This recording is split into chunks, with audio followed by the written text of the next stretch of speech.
The moment you control your thoughts, you control your future.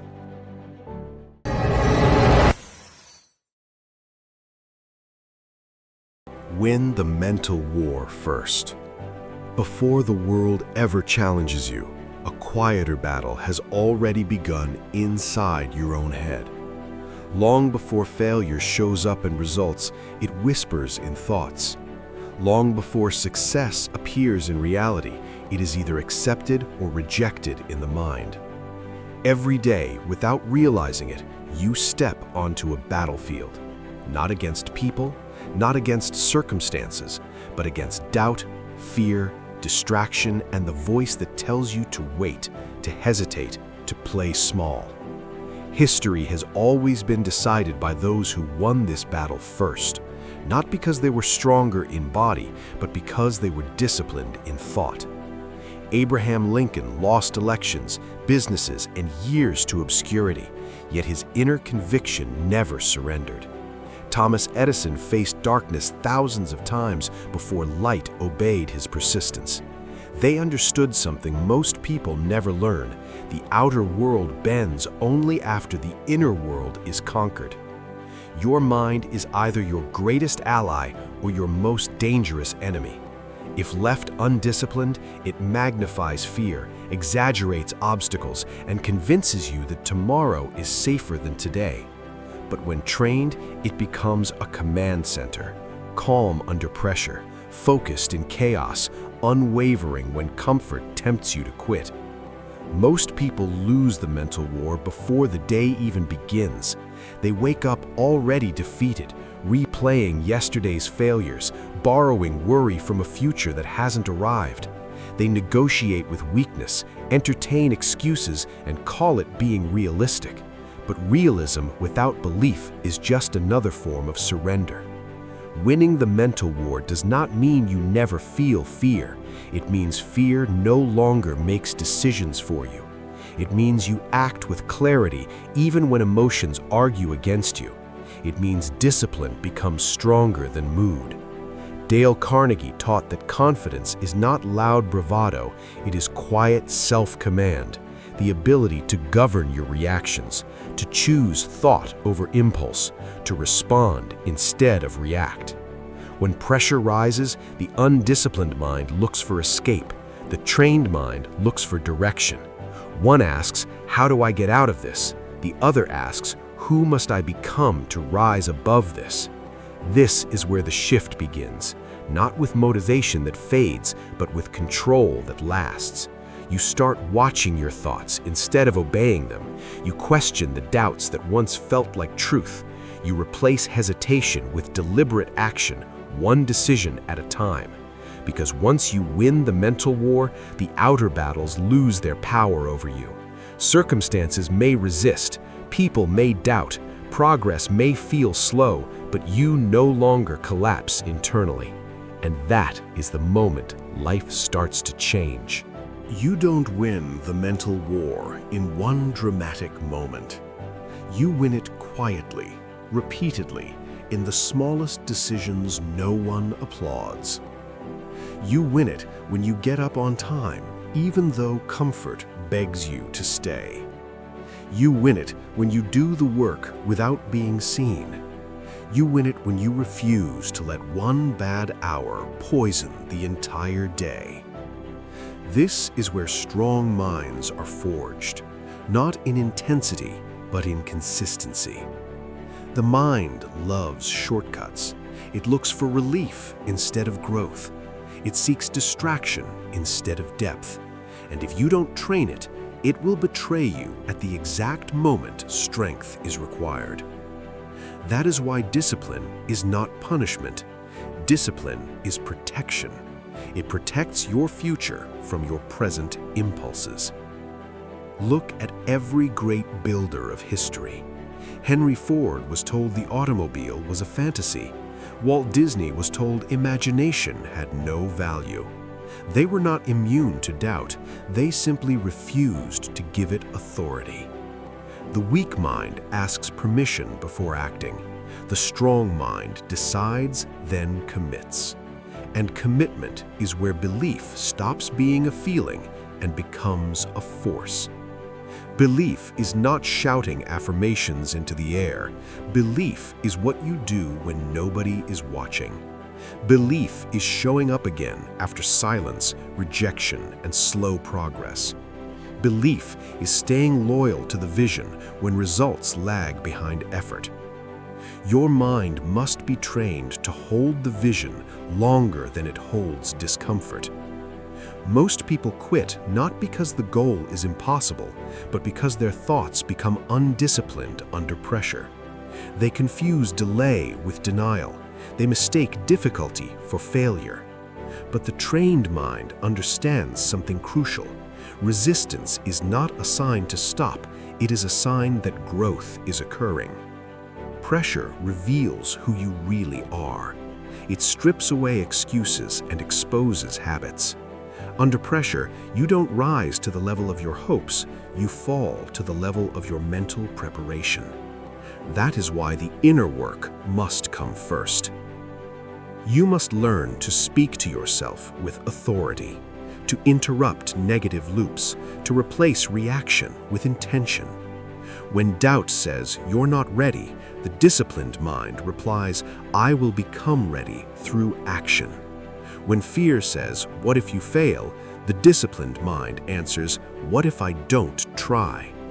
This is how momentum is built, not through emotion, but through command. And once momentum begins, something powerful happens. Confidence stops being something you chase, it becomes something you generate. Confidence born from discipline is different. It doesn't shake when conditions change. It doesn't disappear when praise is gone. It stands firm because it is built on evidence, the evidence of kept promises to yourself. Every time you do what you said you would do, even when you don't feel like it, your mind learns a powerful lesson. I can be trusted. And trust in yourself is the foundation of mental dominance. Most people try to think their way into strength, but strength is not a thought, it is a habit. The mind follows action far more willingly than it follows motivation. Act first, and belief catches up. Move first, and clarity reveals itself. This is why waiting to feel ready is a trap. Readiness is not a requirement, it is a reward for action taken. Look at Abraham Lincoln, defeated, mocked, rejected again and again, yet each loss sharpened his resolve rather than softening it. He did not negotiate with weakness, he studied it, endured it, and outgrew it. That is the difference. Weak minds negotiate with weakness. They bargain with procrastination. They listen when fear speaks loudly. Strong minds issue commands. They decide the standard, then they live up to it, imperfectly but relentlessly. Mental strength is not about never feeling doubt. It is about refusing to let doubt drive. You will feel resistance. You will feel tired. You will question yourself. But the moment you obey those feelings, you hand over authority. Instead, you learn to coexist with discomfort without surrendering to it. You learn that pain is temporary, but progress compounds. You learn that the mind can be trained the same way the body is trained, through repetition under tension. And tension is not your enemy, it is your teacher. Every difficult season is sharpening your focus, compressing your energy, forcing you to choose who you will become. Do not rush through these moments. Do not numb them away. Use them. Because resilience is not built in comfort. It is built in silence, in struggle, in persistence.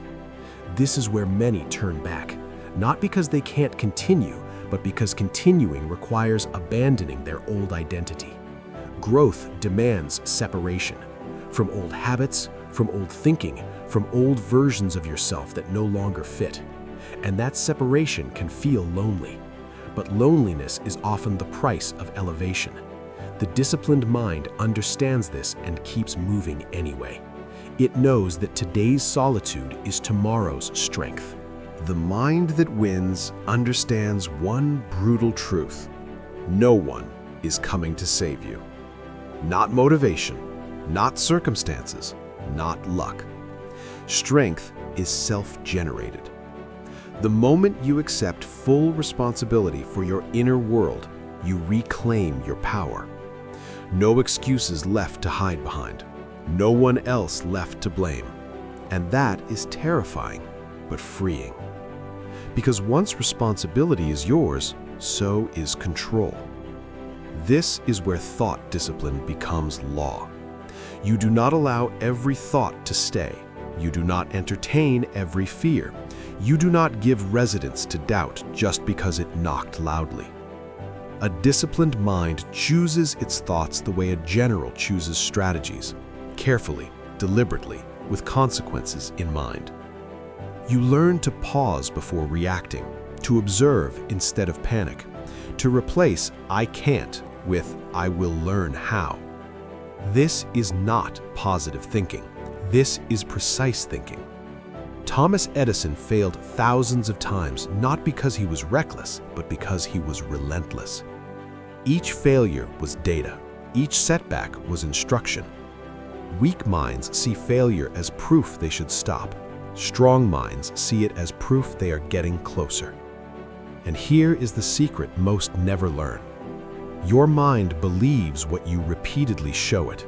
If you repeatedly quit, it learns fragility. If you repeatedly persist, it learns strength. This is why discipline must come before confidence. Confidence is a result, not a requirement. The mental war is won quietly, in the early hours, in the unseen choices, in the moments when no one is watching and quitting would be easy. That is where identity is forged. Not in dramatic victories, but in consistent obedience to your highest standards. You don't rise to the level of your goals, you fall to the level of your discipline.